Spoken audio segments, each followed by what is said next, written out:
Dans cette vidéo, nous allons voir 3 points communs qui existent entre le pervers narcissique et sa victime parce qu'il y a des points communs entre ces deux personnalités et nous allons en voir 3 dans cette vidéo. Mais avant d'aller plus loin, si vous n'êtes toujours pas abonné à cette chaîne YouTube et que vous me découvrez à travers cette vidéo, je vous invite vraiment à aller cliquer sur s'abonner et sur la petite cloche de notification juste à côté pour être tenu au courant de mes prochaines vidéos pour vous aider et vous accompagner au quotidien, vous libérer le plus rapidement possible de ce type de relations hautement destructrices. 2 informations importantes avant de commencer. J'ai mis en place un test parfaitement gratuit.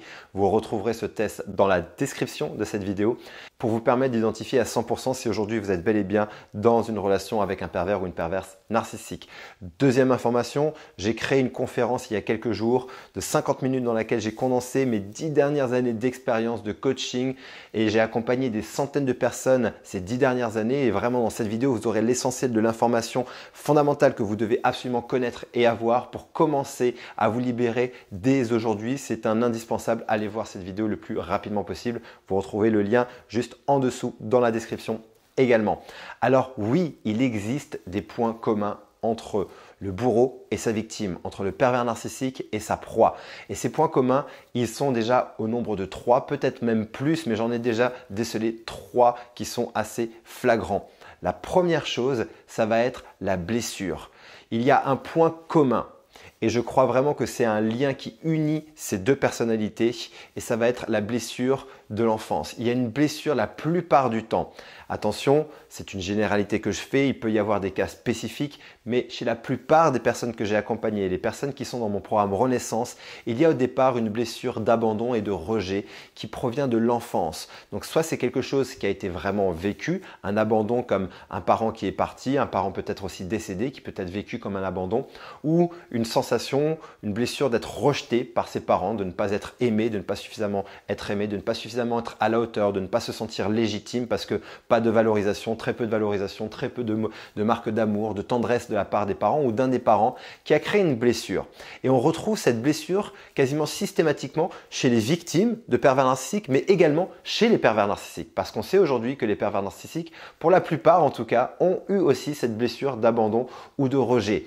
Et ce qui fait qu'il y a déjà ici une sorte de blessure commune. Et je crois vraiment que c'est le lien qui unit déjà ces deux personnalités et qu'à partir de cette blessure, il y a 2 formes qui naissent. Il y a une forme qui va être extrêmement empathique, qui va être extrêmement dans la gentillesse et c'est un mécanisme un petit peu de défense pour aller récupérer de l'amour, de l'attention de la part de son environnement. C'est une stratégie de survie tout simplement. Et de l'autre côté, vous avez une forme qui est beaucoup plus dégradée, on va dire, et qui va être plutôt la forme de la perversion narcissique où là, vous avez une personnalité qui va partir plutôt dans le monde psychopathique et qui lui va plutôt chercher à soumettre, chercher à détruire, chercher à contrôler, à dominer pour se protéger aussi de cette blessure de rejet. Le projet en fait, dans ces 2 grandes stratégies, dans ces 2 grandes formes, c'est toujours la même chose, c'est d'éviter de revivre cette blessure originelle. Donc voici un point extrêmement fondamental à comprendre et un point commun entre le pervers narcissique et sa victime. Et je crois d'ailleurs c'est ça qui connecte ces 2 personnes parce que je crois fondamentalement que la vie est un équilibre et que vous retrouverez toujours en permanence dans la vie la gauche et la droite, l'homme, la femme, l'eau, le feu, le haut, le bas. Bref, tout est un équilibre permanent et ça explique aussi pourquoi ces personnalités s'attirent mutuellement. Je pense qu'elles sont tout simplement complémentaires et que ça provient tout simplement de cette blessure originelle et que donc elles vont finalement se connecter parce que l'une va être dans l'empathie, donc dans le donner et même trop donner, quitte à complètement s'oublier et l'autre va être là pour prendre, pour dominer, pour soumettre et ces 2 pièces finalement vont s'interconnecter, se connecter parce qu'au départ elles viennent du même endroit mais ce sont juste 2 formes complètement différentes, 2 formes assez extrémistes, l'extrême empathie d'un côté, l'extrême psychopathie de l'autre côté et finalement ici, boum, ça se connecte comme pour créer un équilibre. Ça, c'est le premier point et je crois que c'est l'un des points les plus importants. Le 2e point qui va être un point commun entre ces 2 personnalités, ces 2 configurations, ça va être le besoin de reconnaissance. Les 2 ont besoin de se sentir reconnus et ont ce besoin-là fondamental qui est extrêmement puissant, extrêmement présent. Bah oui, à partir du moment où on a vécu une blessure d'abandon ou et de rejet, eh ben ça met à mal notre estime de nous. Ça fait croire à l'enfant qui vit ça en fait que s'il vit l'abandon ou le rejet de ses parents par exemple, eh ben c'est parce qu'il n'est pas assez, c'est lui le problème. Donc comment est-ce qu'on peut apprendre à s'aimer, à s'estimer si on croit qu'on est un problème et qu'on ne mérite pas l'amour de ses parents, l'amour de ses pères, qu'on ne mérite pas tout simplement d'être heureux, on ne mérite pas d'être légitime parce qu'on croit finalement au fond de soi qu'on est un problème, qu'on n'est pas assez quelque chose.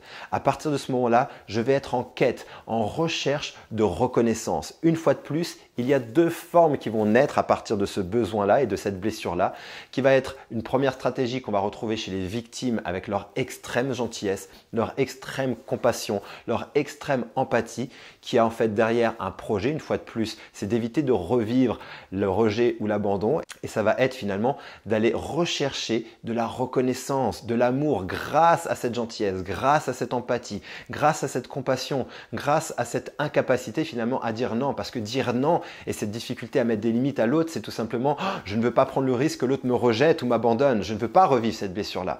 Donc, je bascule dans cet extrême-là.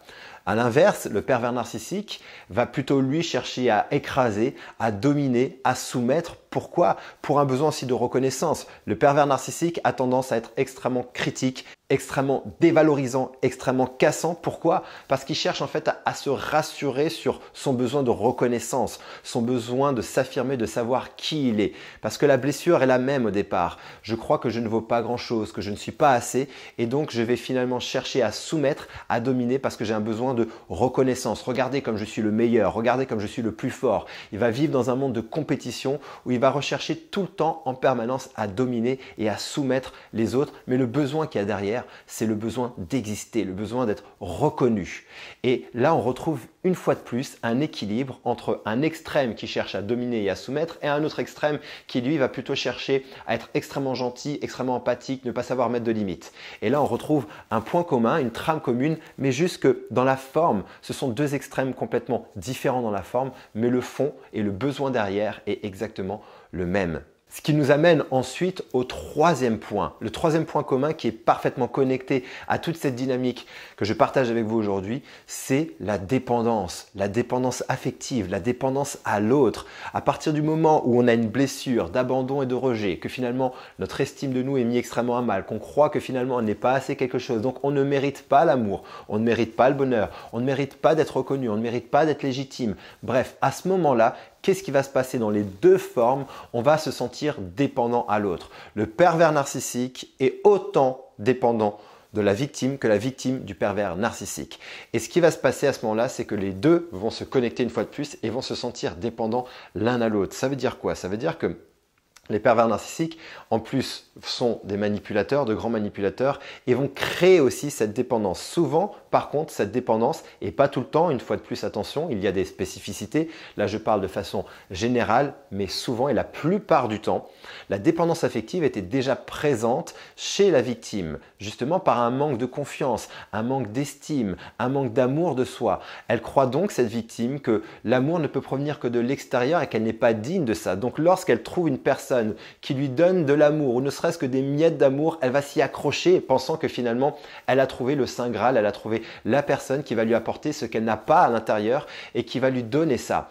Inversement, le pervers narcissique est dépendant de sa victime parce qu'il a besoin d'une victime pour pouvoir assouvir son besoin de domination, pour aller se rassurer sur son identité, ce qu'il croit être et ce qu'il croit pouvoir être et être finalement un Dieu tout-puissant sur terre. Mais une fois de plus, ça vient d'une faille. Il est en train d'affirmer un manque, quelque chose qu'il n'a pas à l'intérieur et qui va chercher à aller se prouver en permanence à l'extérieur en soumettant l'extérieur. Donc, il va chercher une proie qui va être sa victime, qui va accepter inconsciemment ce rôle de victime, ce rôle de soumission et qui va finalement elle aussi tout simplement nourrir son besoin de reconnaissance, son besoin d'amour, de connexion et ces deux-là se connectent à ce moment-là et se sentent complètement dépendants. Le pervers narcissique est un grand dépendant et vous devez garder ça en tête que peut-être qu'aujourd'hui vous vous sentez parfaitement dépendante à l'autre, vous êtes dans cette dépendance affective et vous avez l'impression que c'est l'autre qui a le pouvoir sur vous, mais comprenez que l'autre est exactement dans la même dépendance que vous. Et attention, ce n'est pas de l'amour.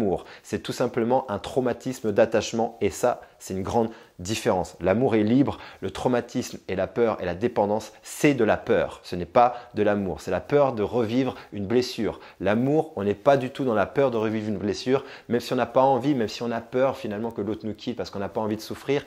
On n'est pas dans une dépendance parce qu'on a conscience que l'amour est une ressource disponible et illimitée dans ce monde. Ce n'est pas quelque chose de rare, ce n'est pas quelque chose d'unique et que tout simplement vous méritez. Donc à partir du moment où je comprends et j'accepte l'idée que je suis une belle personne, que je mérite l'amour et que l'amour est disponible et que c'est une ressource disponible en abondance sur cette planète, je n'ai plus peur finalement d'une peur en tout cas fondamentale et viscérale que l'autre me quitte parce que je sais que même si c'est une période qui va être difficile et compliquée, je sais que je pourrai retrouver quelqu'un un jour qui va tout simplement me réapporter cette ressource dont j'ai besoin et qui est vitale pour la plupart des gens sur cette planète. C'est un besoin tout simplement normal et humain. Cependant, il y a une différence entre la dépendance et tout simplement la peur que l'autre nous quitte et qui, on sait, on va pouvoir gérer et traverser cette épreuve. J'espère que cette vidéo va vous éclairer sur ces points communs qui existent chez les victimes et leurs bourreaux, chez les pervers narcissiques et leurs proies. Et je vais reprendre dans les grandes lignes les 3 points que je viens d'énumérer avec vous. Le premier point, c'est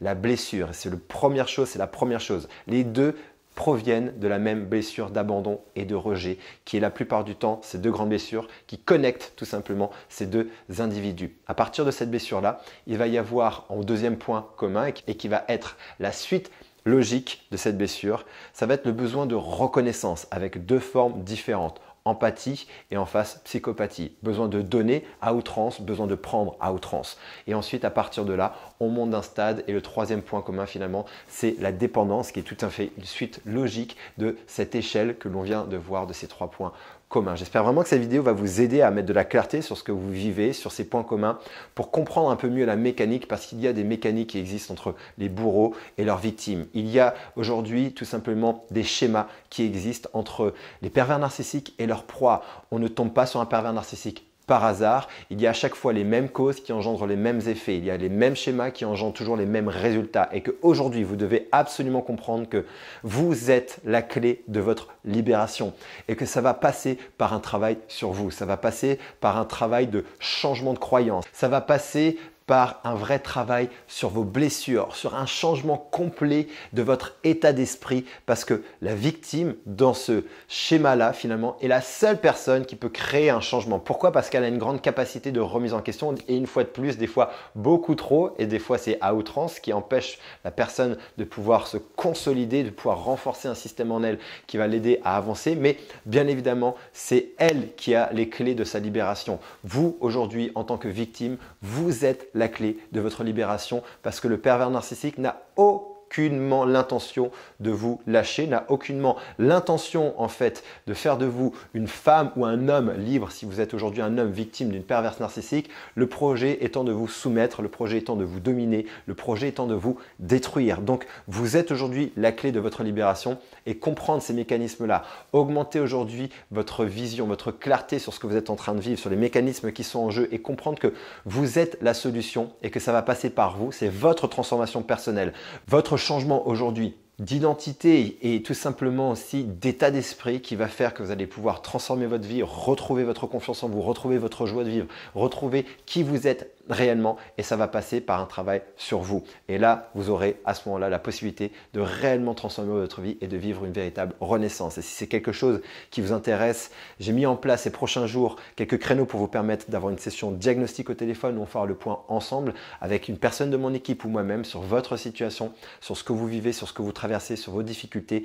Et si vous êtes 100% déterminé, engagé à avancer, on vous expliquera exactement comment faire pour vous libérer définitivement, reprendre le contrôle de votre vie et vivre cette fameuse renaissance parce que je vous garantis que derrière, lorsque vous faites ce travail, c'est une véritable renaissance et je vous inviterai d'ailleurs à aller voir les témoignages des personnes qui ont fait le programme pour pouvoir tout simplement voir que c'est possible. Vous retrouvez le lien de cet agenda et des témoignages juste en dessous. Vous cliquez dessus, vous serez redirigé vers notre agenda, vous prenez rendez-vous et on vous appelle. J'espère vraiment que cette vidéo va vous aider à mettre de la clarté sur ce que vous êtes en train de vivre, à comprendre certaines mécaniques et les points communs qu'il y a entre la victime et le pervers narcissique, le bourreau et sa victime.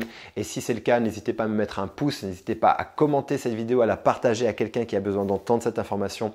Et d'ici ma prochaine vidéo ou mon prochain audio, surtout, souvenez-vous et rappelez-vous, quoi qu'il arrive, vous méritez d'être aimé, vous méritez d'être heureuse et d'être heureux. Et je vous dis à très bientôt.